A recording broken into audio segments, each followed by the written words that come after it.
Bienvenue. Nous sommes heureux de vous retrouver pour une nouvelle conférence de ce cours sur la connaissance de soi. Aujourd'hui, nous allons aborder un sujet véritablement essentiel. Les 3 facteurs de la révolution de la conscience. Ce sujet est fondamental, car ces 3 facteurs, si nous les pratiquons avec sincérité et constance, sont les seuls qui puissent réellement éveiller notre conscience, développer notre esprit, et nous guider vers la réalisation de notre être. En d'autres termes, ils sont les clés pour atteindre une libération intérieure totale.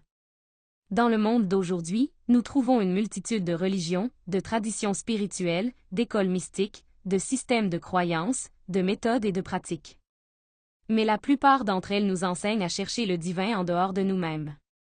Elles encouragent la croyance aveugle en quelque chose d'extérieur, en un Dieu ou un pouvoir spirituel qui existerait quelque part au-delà de nous. Et elles promettent que si nous gardons la foi, aveuglément et sans douter, nous serons un jour récompensés, dans cette vie ou dans une autre. En parallèle, de nombreuses tendances spirituelles proposent une grande variété de techniques promettant de développer des facultés psychiques, de guérir le corps, d'attirer l'abondance, d'atteindre la paix, et même d'éveiller la conscience. Alors, nous cherchons.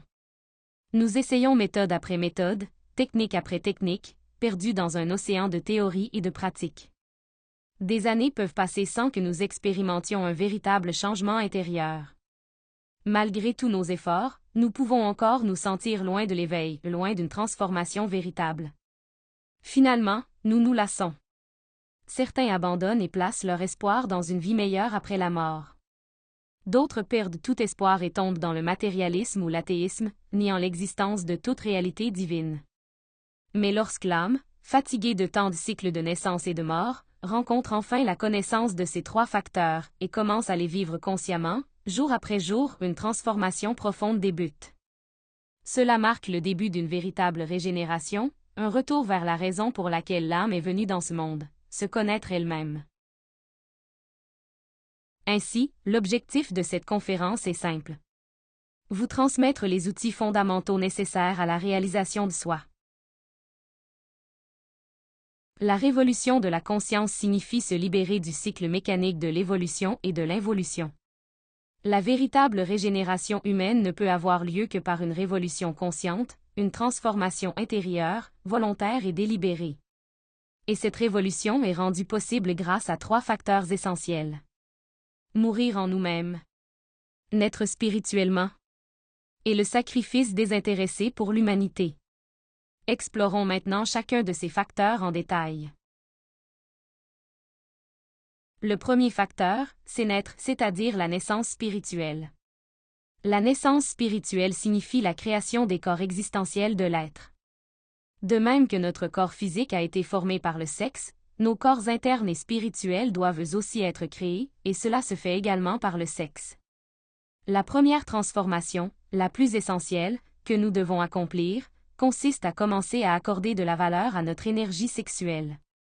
Nous devons cesser de la gaspiller, et commencer à la conserver et à la raffiner. Ce n'est qu'à cette condition que le processus de naissance spirituelle peut véritablement commencer. L'énergie sexuelle est, par nature, créatrice. De la même manière que des enfants physiques sont conçus lorsqu'un homme et une femme s'unissent sexuellement, nous pouvons aussi utiliser cette même énergie sexuelle d'une manière supérieure pour créer les corps internes de l'être. Si, durant l'union sexuelle, nous dirigeons consciemment cette énergie vers le haut, le long de la colonne vertébrale, au lieu de l'expulser par l'orgasme ou l'éjaculation, nous commençons à créer ce qu'on appelle les corps existentiels de l'être. Ces corps nous permettent d'avoir une expérience consciente et une présence dans les dimensions supérieures de la nature. Cette pratique s'appelle le suprasexe, ou la transmutation sexuelle. En la pratiquant, nous commençons à régénérer notre corps physique qui, dans son état actuel, est lunaire, dégénéré, et soumis à la maladie et à la mort. Par la transmutation, nous l'élevons à un état solaire en le remplissant d'énergie sexuelle active et purifiée. Ensuite, nous régénérons le corps vital, le double énergétique du corps physique, qui, lui aussi, existe dans un état lunaire et dégénéré. Une fois ces corps inférieurs régénérés, commence la création de notre corps astral solaire et de notre corps mental solaire. À l'heure actuelle, nous n'avons que la semence ou le principe de ces corps. Mais lorsque nous développons pleinement le corps astral solaire et le corps mental solaire, nous obtenons un accès conscient et stable à la 5e dimension de la nature. Et au-delà de cela, nous pouvons aussi créer le corps causal solaire qui nous donne accès au monde des causes, ou ce que nous appelons la réalité.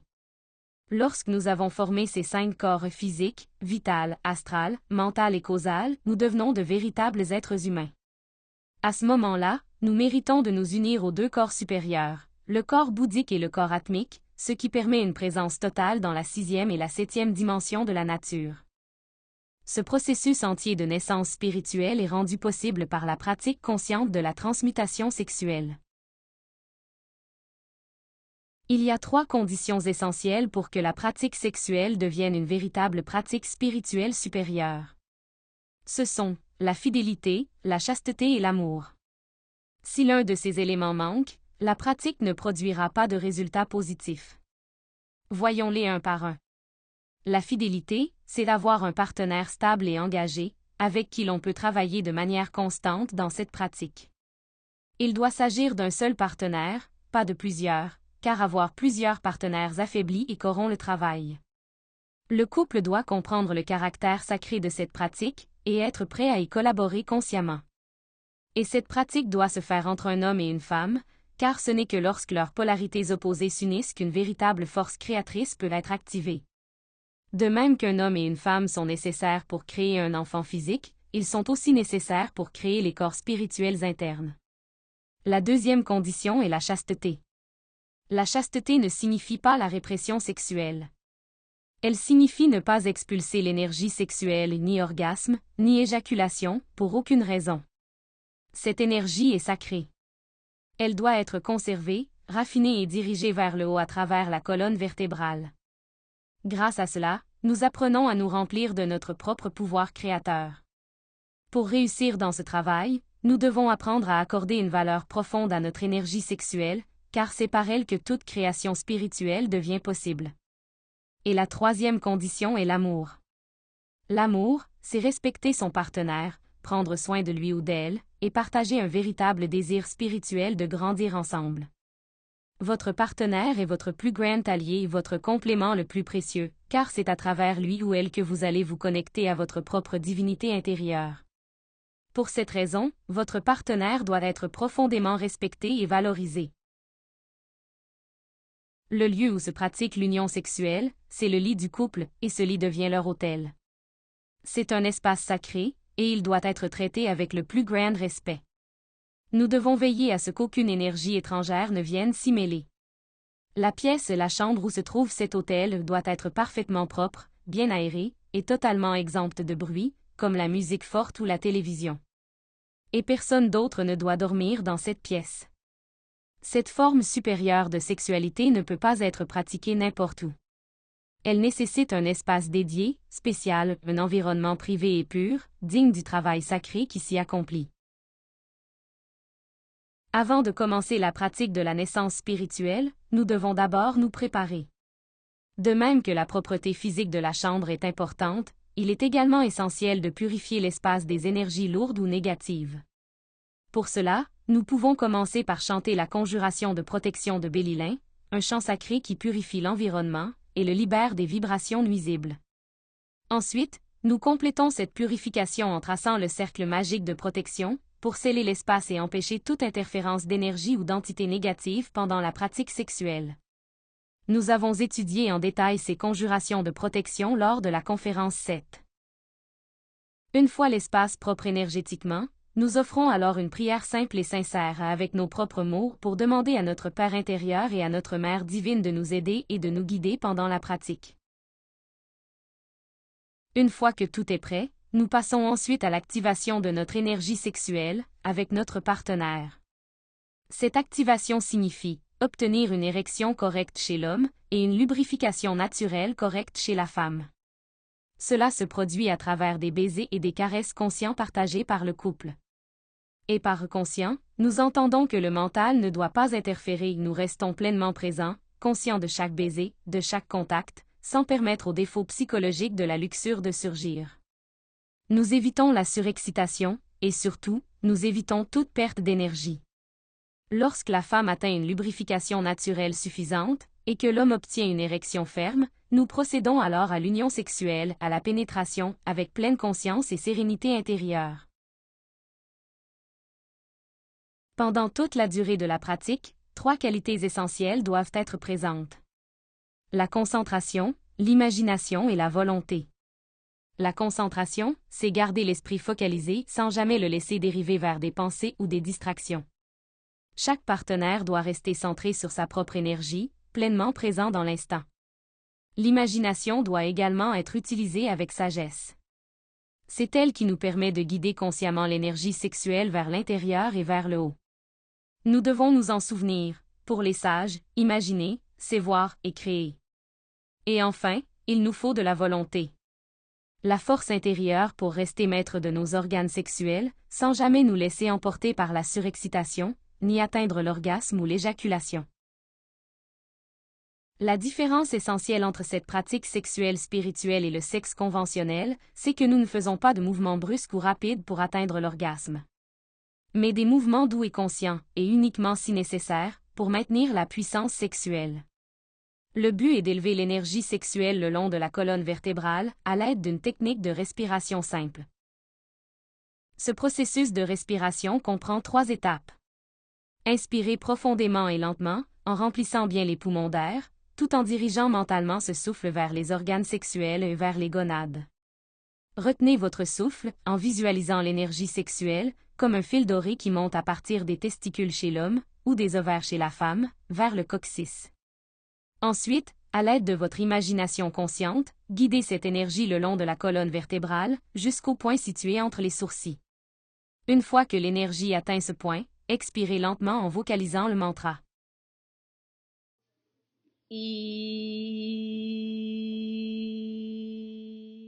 Répétez le processus respiratoire, et à la prochaine expiration, chantez le mantra.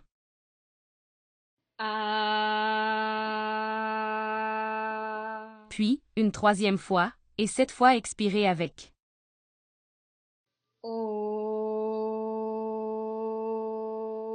On alterne ces 3 mantras, tout en faisant monter lentement et consciemment l'énergie vers le haut. Chaque phase, inspiration, rétention, expiration devrait, si possible, atteindre progressivement 20 secondes. Mais ne forcez pas, la capacité pulmonaire et la maîtrise respiratoire s'améliorent avec la pratique.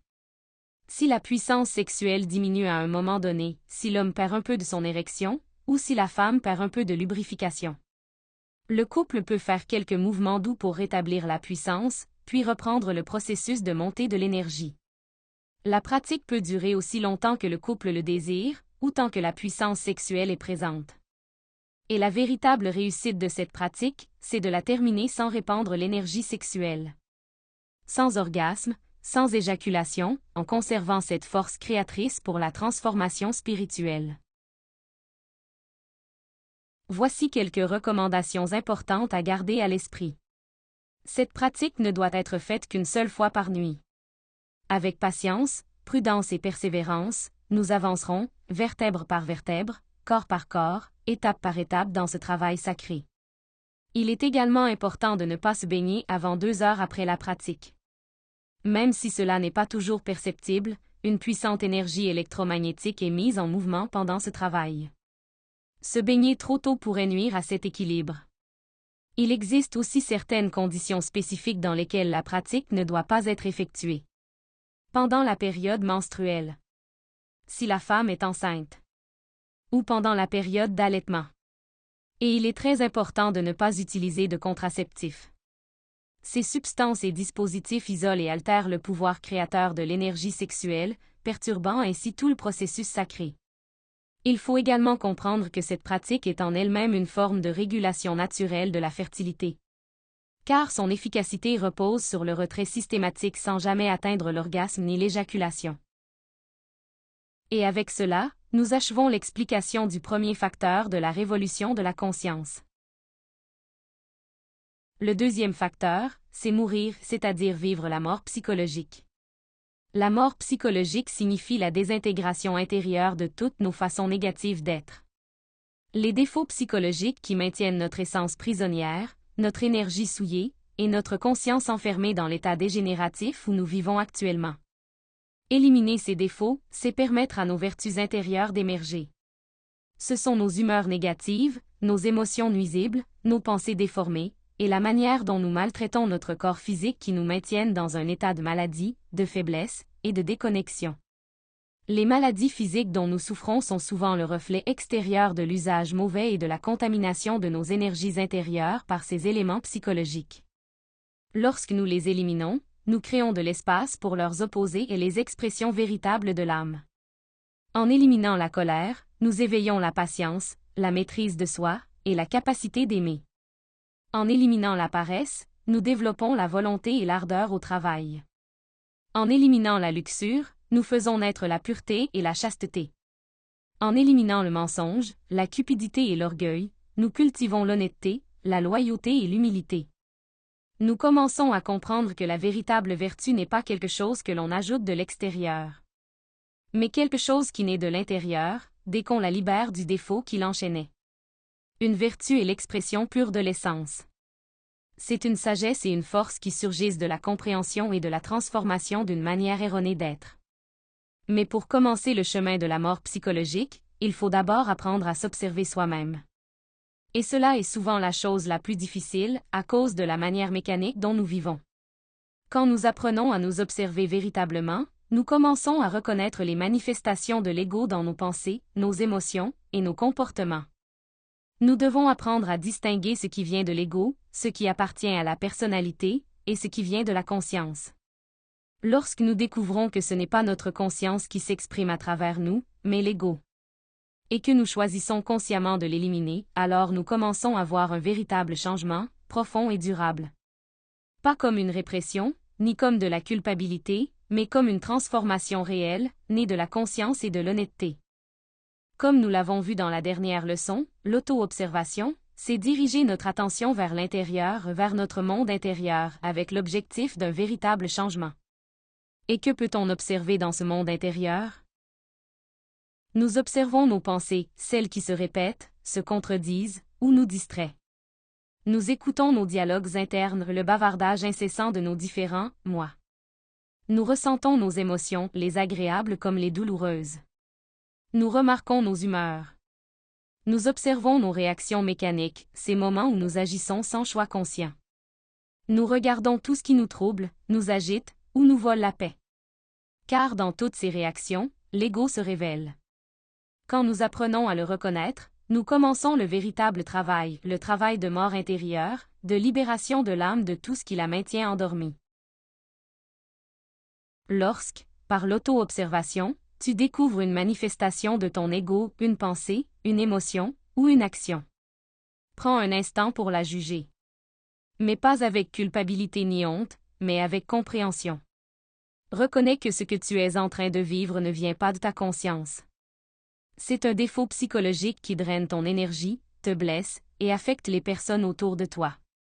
Prends conscience qu'une partie de ta conscience est prisonnière à l'intérieur de ce défaut enchaîné par lui.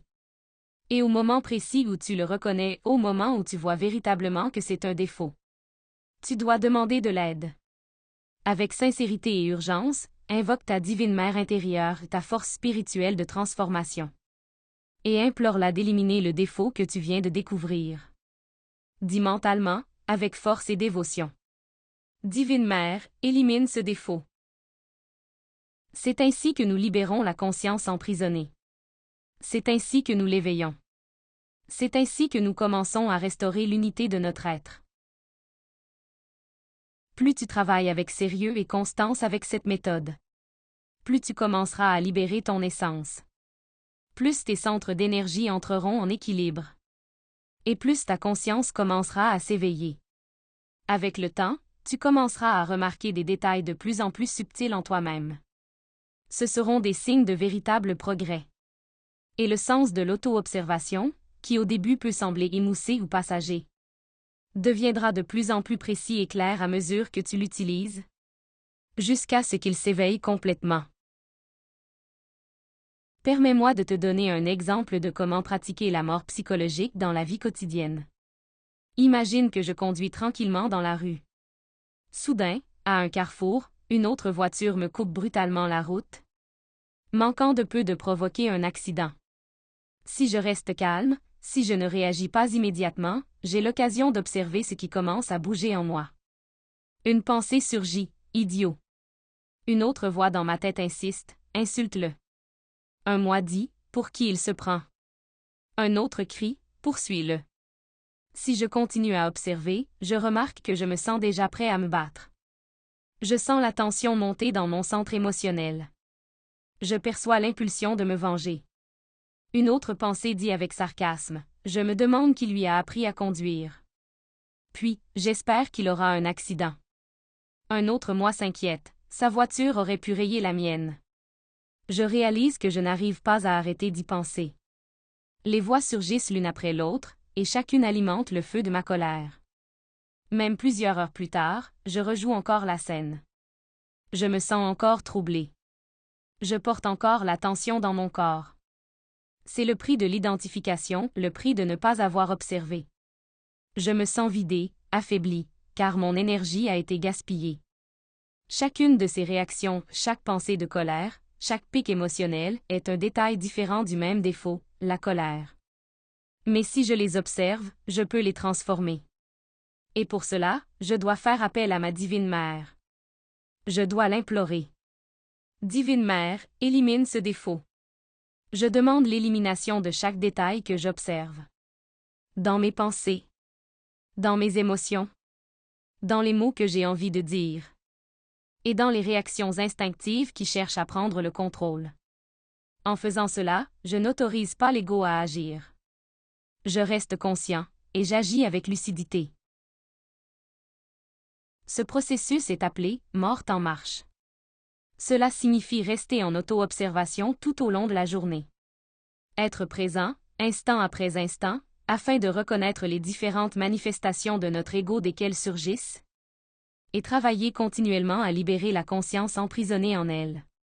C'est une pratique vivante et active, un chemin de transformation intérieure par la conscience constante. Puis, à la fin de la journée, nous pouvons nous asseoir dans le calme et repasser les événements que nous avons vécus. En prêtant une attention particulière aux états intérieurs erronés qui ont surgi en nous en réaction. En les observant et en les comprenant plus profondément. Nous faisons de nouvelles découvertes sur nous-mêmes. Et nous continuons à demander à notre divine mère d'éliminer tout ce que nous avons compris. Ce processus est appelé méditation réflexive. Et il nous permet de libérer de grandes parties de la conscience emprisonnée. Et voilà le deuxième facteur de la révolution de la conscience. Le troisième facteur est le sacrifice pour l'humanité. Se sacrifier pour l'humanité, c'est partager de manière désintéressée cet enseignement avec les autres. Offrir aux autres les outils dont ils ont besoin pour changer. Pour cesser de souffrir.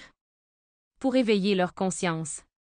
Et pour développer leur propre sagesse intérieure. Car la sagesse est le commencement de tout. Sans elle, nous mourrons sans jamais comprendre le véritable but de notre existence. Si nous réfléchissons à cela, et que nous reconnaissons la valeur de ces enseignements, nous réaliserons aussi la responsabilité qui vient avec le fait de les recevoir. Lorsque nous commençons à appliquer cette connaissance dans notre propre vie, nous faisons l'expérience de changements réels et profonds. Et alors, naturellement, naît en nous le désir ou même le besoin de la partager. Nous nous souvenons qu'à un moment donné, nous aussi, nous ignorions cette sagesse. Et maintenant, nous voyons à quel point elle nous a aidés. Nous comprenons donc qu'il y a beaucoup d'âmes dans ce monde qui attendent qu'une personne leur apporte la lumière de ces trois facteurs, afin qu'elles puissent elles aussi trouver leur but. Partager cette connaissance, c'est manifester un véritable amour pour l'humanité. Cependant, il y a certaines conditions que nous devons respecter lorsque nous partageons cette connaissance avec les autres. Premièrement, nous devons la donner gratuitement. Sans rien demander en retour.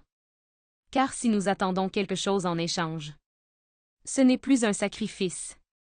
Cela devient un commerce. Deuxièmement, nous devons la partager avec tout le monde. Sans aucune discrimination. Peu importe la race, l'âge, la nationalité, le genre ou la condition sociale. Car nous venons tous de la même source divine. Et nous marchons tous vers le même but. Mais même en la partageant avec tous, nous devons toujours respecter le libre arbitre de chaque personne. Troisièmement, nous devons transmettre cette connaissance dans sa pureté, sans la mélanger avec d'autres connaissances, sans en retirer des parties essentielles, et sans rien cacher. Elle doit être transmise telle qu'elle est. Ce sont là les trois conditions fondamentales. La donner gratuitement, la donner à tous, et la donner pure. Réfléchissons maintenant à pourquoi nous devrions nous sacrifier pour l'humanité. Premièrement, parce que la raison d'être de l'être, c'est l'être lui-même. Deuxièmement, parce que le sacrifice nous aide à commencer à cesser d'être égoïste. Troisièmement, parce qu'une œuvre d'amour doit être nourrie avec de l'amour. Il y a aussi une raison plus profonde. Chacun de nos défauts psychologiques porte avec lui une dette karmique. Et si nous n'avons pas assez de dharma pour payer ces dettes, nous resterons bloqués dans le processus de la mort psychologique. Nous devons le karma de cette existence. Et si nous voulons nous autoréaliser, nous devons le payer en une seule vie. Lorsque nous devons beaucoup, nous avons besoin d'un revenu spirituel puissant. Et lorsque nous nous sacrifions pour l'humanité, nous générons du dharma. Un crédit spirituel qui nous permet de payer nos erreurs passées, sans avoir à souffrir pour elles. Le sacrifice génère aussi les mérites du cœur, lesquels sont indispensables pour avancer dans le travail intérieur. Un égoïste peut essayer d'avancer, mais il progressera très lentement, voire pas du tout. Et souviens-toi, ce que nous donnons, nous le recevons. Celui qui ne donne rien, ne reçoit rien. Mais celui qui partage la sagesse, reçoit plus de sagesse encore. Et celui qui possède, mais ne donne pas, même le peu qu'il a lui sera enlevé. Quand nous enseignons, nous comprenons mieux. Chaque fois que nous aidons notre Père intérieur à transmettre cette connaissance, il nous enseigne quelque chose de nouveau. Chaque fois que nous revoyons les conférences, nous les comprenons plus profondément. Et quand nous enseignons, nous créons un centre de gravité qui garde vivant et fort notre travail intérieur. Mais si nous ne partageons pas cette connaissance, peu à peu, nous commencerons à l'oublier. Car nos défauts veulent que nous l'oublions. Ils veulent nous éloigner du travail. Enseigner nous aide à rester connectés à notre chemin. Il existe de nombreuses façons de se sacrifier pour l'humanité. Vous pouvez commencer simplement en invitant vos amis à recevoir ces enseignements. Parlez-en à votre famille et à vos connaissances. Cherchez aussi des moyens d'inviter des personnes que vous ne connaissez même pas. Vous pouvez partager des invitations aux conférences, partager des vidéos, ou même créer vos propres invitations. Quelque chose qui suscite l'intérêt et inspire les autres à recevoir cette connaissance. Vous pouvez soutenir des campagnes sur Internet, aider à diffuser le message sur les réseaux sociaux, ou vous préparer à enseigner en étudiant profondément les conférences. Ensuite, vous pouvez commencer à enseigner, en présentiel ou à distance. Vous pouvez créer des vidéos, des podcasts ou tout type de contenu qui transmet ces enseignements aux autres. Vous pouvez ouvrir des groupes d'études, créer des espaces physiques ou virtuels où les gens peuvent venir apprendre. Vous pouvez aussi préparer d'autres personnes, afin qu'elles puissent commencer à enseigner. Motivez les autres à pratiquer les 3 facteurs. Et engagez-vous pleinement dans votre propre travail intérieur, afin de mieux les guider, par votre propre exemple. Et si un jour vous faites l'expérience de la force, de la joie, et du feu spirituel que procure le fait de partager cette connaissance, alors, vous aurez envie d'en faire encore plus chaque jour, pour que vos frères et sœurs en humanité la reçoivent aussi. Et voilà le 3e facteur de la révolution de la conscience. Ceci était l'enseignement d'aujourd'hui. Si vous avez des questions ou des commentaires, n'hésitez pas à les laisser, nous sommes là pour vous aider.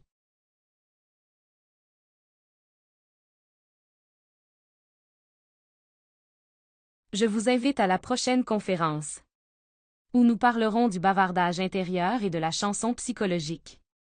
Dans cette session, nous explorerons ces 2 mécanismes psychologiques internes, qui, en silence, épuisent notre énergie et maintiennent notre conscience endormie. Et surtout, nous apprendrons comment atteindre le silence intérieur et comment pardonner véritablement aux autres. Ne la manquez pas. À très bientôt pour la suite.